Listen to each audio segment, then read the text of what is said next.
Highlighting ஏரியாக்காக அன்ரைஸ் அந்த வந்து உங்களுக்கு லிப்புக்கு மேலே லிப்புக்கு கீழே நோஸ் கிட்ட ஹைலைட்டிங் ஏரியாஸ் தானே, அந்த ஏரியாஸில் நம்ம வந்து டூ ஃபேஸோட கன்சிலர் வச்சு நம்ம ஹைலைட்டிங் பண்ணிக்கலாம். அவங்களோட ஸ்கின்னுக்கு ஒரு டோன் ஜாஸ்தியாக தான் நம்ம கொடுக்கணும், 2 டோன் 3 டோன் ஜாஸ்தியாலாம் நம்ம வந்து ஹைலைட்டிங் கன்சிலர் வந்து கொடுக்கக்கூடாது. கன்சீலருமே நம்ம எடுத்ததுக்கப்புறம் நம்ம அப்படியே இதை வந்து டச் பண்ணி ஒரு ப்ரஷில் வந்து நம்ம வந்து டேப் பண்ணி போட்டுறக்கூடாது. சேம் நான் ஃபஸ்ட்டு கலர் கரெக்டருக்கு என்ன மெத்தடு சொன்னனோ அதே மாதிரி இதை ஃபுல்லாக நீங்கள் வந்து ஸ்ப்ரெட் பண்ணிக்கோங்க. ஸ்ப்ரெட் பண்ணிங்கன்னா எவ்வளோக்கு எவ்வளோ நம்மளால் கம்மியாக டெபாசிட் பண்ண முடியுமோ அவ்வளோக்கு அவ்வளோ கம்மியாக டெபாசிட் பண்ணால் நம்மளோட கன்சனும் சீக்கிரம் கவர் ஆகிக்கும். மேலே பாருங்க.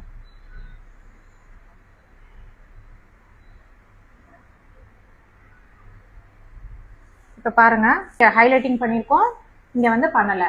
பட் நம்மளோட இந்த மெத்தடில் பண்ணுறப்ப எவ்வளோ வந்து ஹெவினஸ் இல்லாமல் ரொம்ப ஸ்கின் ஃபினிஷாக இருக்குன்னு பாருங்கள். இதவே நீங்கள் வந்து எல்லோரும் ஃபாலோ பண்ணிக்கோங்க.